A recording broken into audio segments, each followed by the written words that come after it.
मशरक़ी यरूशलेम में UNRWA headquarter पर इस्राएली फोर्सेस का छापा देखने को मिला है। जी हां, आप चौंक गए ना। मशरक़ी यरूशलेम में UNRWA हेडक्वार्टर पर इस्राएली फोर्सेस ने छापा मारा। छापा मारकर अक़वाम मुत्तहिदा का जो परचम था उसे भी उतार दिया गया।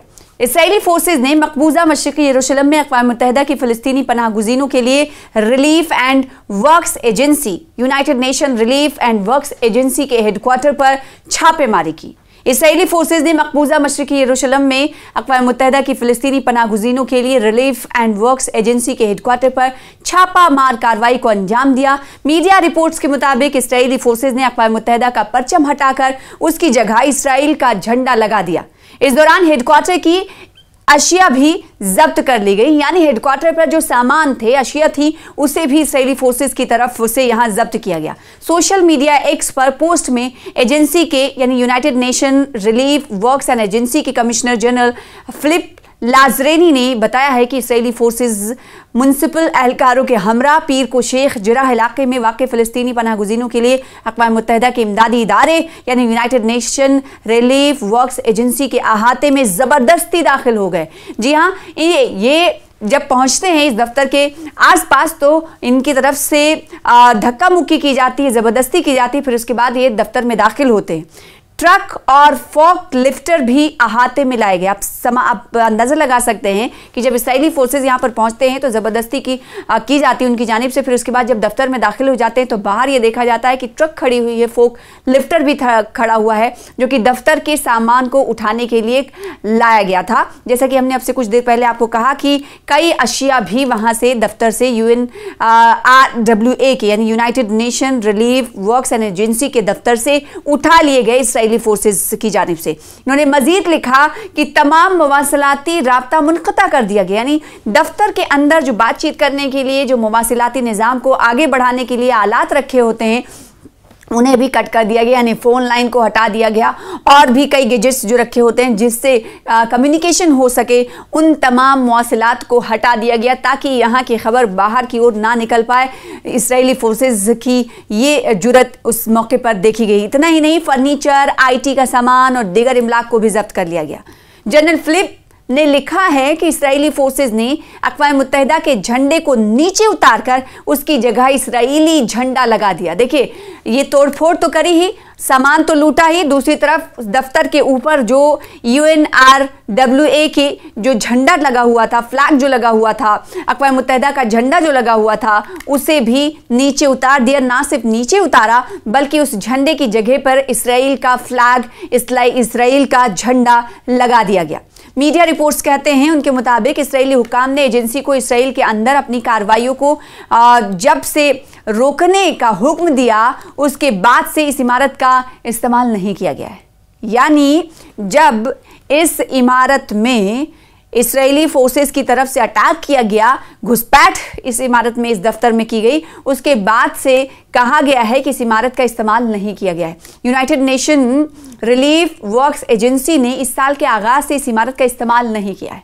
ख्याल रहे कि इदारा मशरिक़े वुस्ता में 5 मकामात पर फ़लस्तीनी पनाह गुज़ीनों को, अब ये इदारा काम क्या करता है इसके बारे में जान लेते हैं और इससे अंदाज़ा लगा सकते हैं आप। जो ये जो मशरक़ी यरूशलेम में कार्रवाई हुई, आप अंदाज़ा लगा सकते हैं कि गज़ा और फ़लस्तीन में इसराइली बर्बरियत की इंतहा क्या है। और अंदाज़ा लगाने की बात नहीं, आपने रोज़ाना तस्वीरें देखी होगी कि इसराइली फ़ौज किस तरीके से, IDF किस तरह से इसराइल और गज़ा के लोगों पर इस वक्त हमले कर रही है। यहाँ तक कि पीस डील पर अमल दरामद हो रहा है। दूसरे मुआहदे के हवाले से कदम उठाए जाने की पूरी खबर सामने आ रही है। तो दूसरी तरफ ये भी खबरें हैं कि इसराइल अपनी जो सोच है, जो सोचो फिक्र है गज़ा को लेकर, फ़लस्तीनियों को लेकर, उसमें कोई तब्दीली नहीं लेकर आ रहा है। ना सिर्फ फ़लस्तीन और गज़ा में बल्कि दूसरे ममालिक में, मशरक़ी यरूशलेम से इस वक्त की खबर दे रहे हैं कि यहाँ पर एक अहम पेशरफ्त ये हुई कि UNRWA जो कि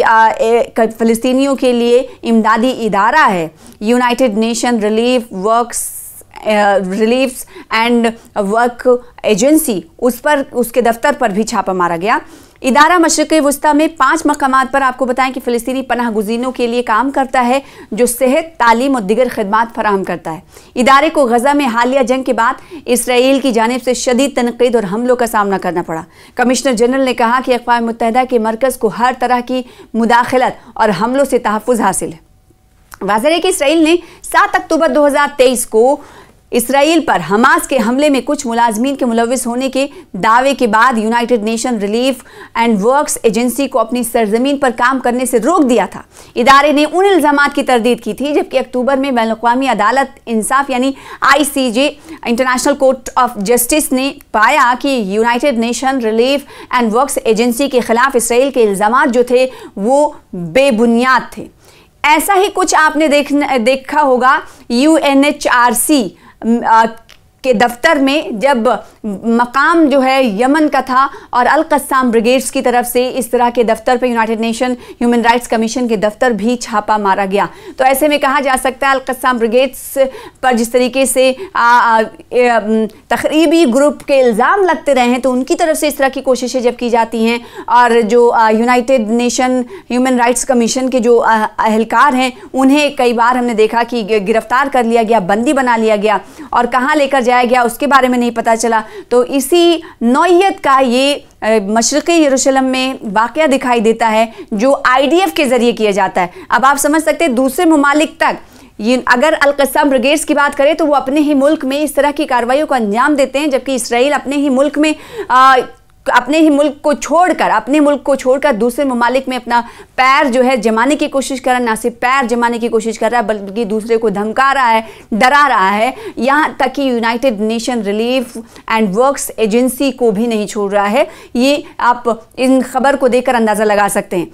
तो देखा आपने, जो कार्रवाइयाँ हैं इनमें मुमासलत है, लेकिन एजेंसी और इरादे जो हैं वो अलग अलग हैं।